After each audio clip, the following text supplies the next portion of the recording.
Hi there everybody, it's Rachel here from Scrappy Happy here on YouTube. I also go by the same name, Scrappy Happy, over on Instagram.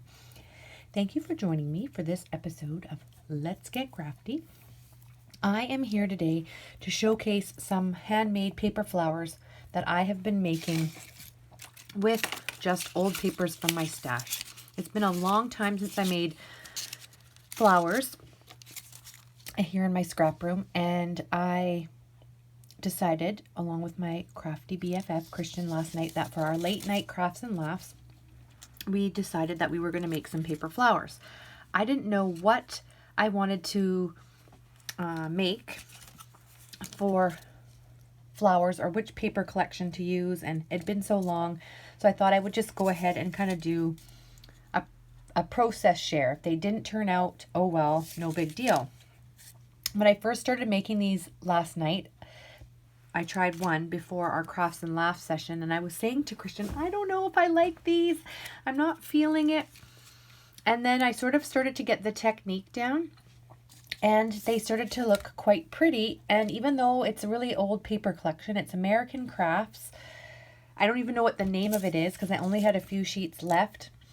It was, in my paper stash forever, and I thought I would play with that paper instead of trying something that's new and maybe possibly wrecking it. So these little flowers were again cut out with my Cricut at 1 inch. I will share the file, the link to the Design Space project that has these in it, and this was a Bow Bunny 6x6 paper collection that again I've had in my stash forever, and I thought I would play with them. And some of them, you can see I used those. You can use them on their own individually, or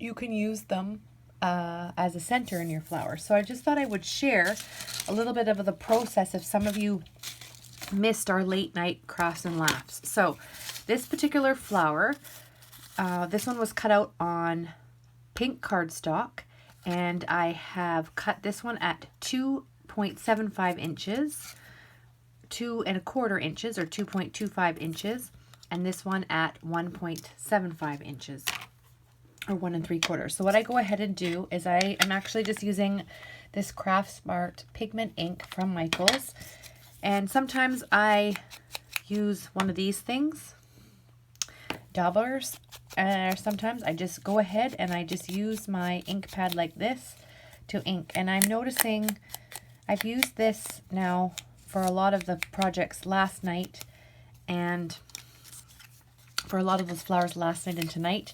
And I mean, these are a cheap ink and they do the trick for a little bit, but I'm noticing it's not as, I wonder if it's different if it comes out. Okay, it's coming out better on the white than on the pink itself, but it does add a little bit of depth to it. So I just go, no rhyme or reason, just ink the edges here.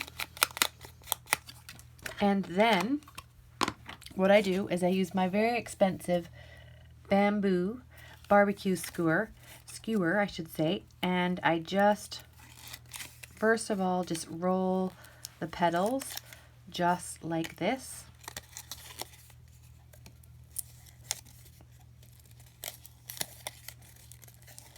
Okay, and then at the peak, I put it in the center, and then I just squeeze around the bamboo skewer.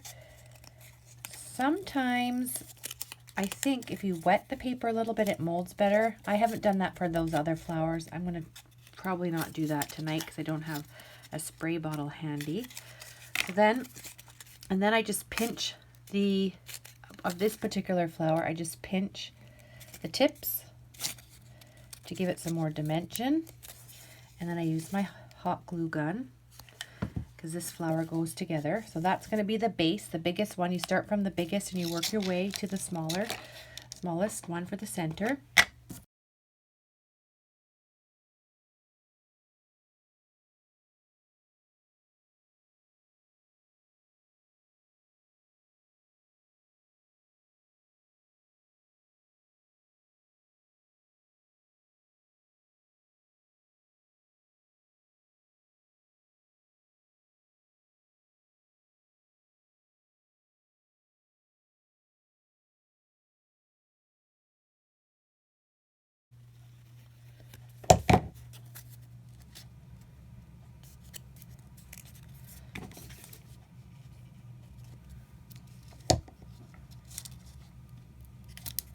and then pinch.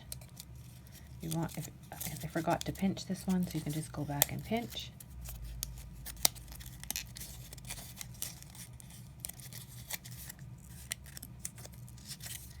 And then I think I'm going to use one of those as a center. They're already prepped and ready. And there you go. There's your pretty little flower that you can use for a whole bunch of different projects.